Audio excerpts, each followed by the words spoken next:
السلام علیکم ارسلان الہی چینل کے ناظرین و سامعین۔ ناظرین، ایک دفعہ کا ذکر ہے کہ حضرت موسیٰ علیہ السلام کو اللہ تعالیٰ نے حکم دیا کہ سمندر کی طرف جاؤ، وہاں 3 کشتیاں ڈوبنے والی ہیں۔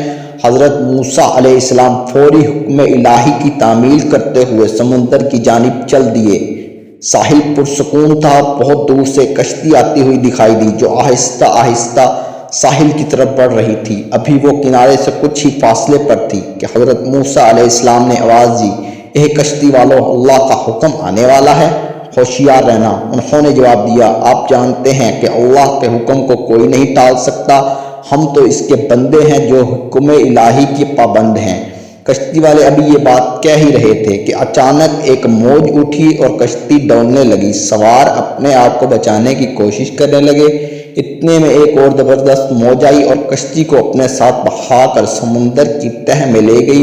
تھوڑی دیر میں ایک اور کشتی نظر آئی تو حضرت موسیٰ علیہ السلام نے انہیں بھی خبردار کیا اور کہا، ذرا محتاط ہو کر آنا۔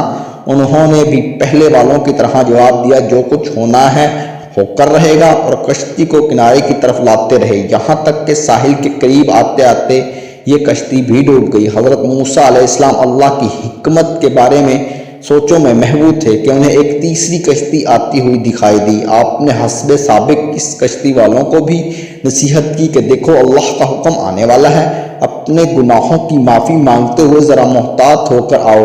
انہوں نے جواب میں کہا کہ اے اللہ کے نبی، جس طرح آپ سچے ہیں اسی طرح اللہ کا حکم بھی اٹل ہے، اس سے کوئی نہیں بدل سکتا، لیکن اللہ کی رحمت بھی تو ہے، ہم اس کی رحمت سے کیوں مایوس ہوں؟ لہٰذا ہم اللہ کی رحمت پر بھروسہ کر کے آ رہے ہیں، اور وہ اپنی رحمت کے صدقے میں ہمیں ضرور امن و سلامتی کے ساتھ کنارے پر پہنچا دے گا۔ کشتی والوں کا یہ جواب سن کر حضرت موسیٰ علیہ السلام خاموش ہو گئے۔ جب کشتی باحفاظت کنارے آ لگی تو اللہ کے پیغمبر سوچنے لگے کہ اللہ نے 3 کشتیاں ڈوبنے کا فرمایا تھا، 2 تو ڈوب گئیں، لیکن تیسری سلامتی کے ساتھ کنارے آ لگی، یہ کیسے بچ گئی؟ ارشاد باری تعالیٰ ہوا کہ اے موسیٰ، آپ نے سنا نہیں کہ تیسری کشتی والوں نے کیا کہا؟ انہوں نے میرے حکم کو تسلیم کیا تھا، میری رحمت کو آواز دی تھی اور اس پر پورا توکل اور بھروسہ بھی کیا تھا، تو اس لیے یہ کشتی میری رحمت کے طفیل بچ گئی، کیونکہ جو بھی میری رحمت کے دروازے پر آ کر صدا دیتا ہے میں اسے نا امید نہیں کرتا۔ حدیث میں آتا ہے کہ جب اللہ تعالیٰ نے مخلوقات کو پیدا فرمایا تو عرش پر لکھ دیا، میری رحمت میرے غضب پر غالب ہے۔ سبحان اللہ۔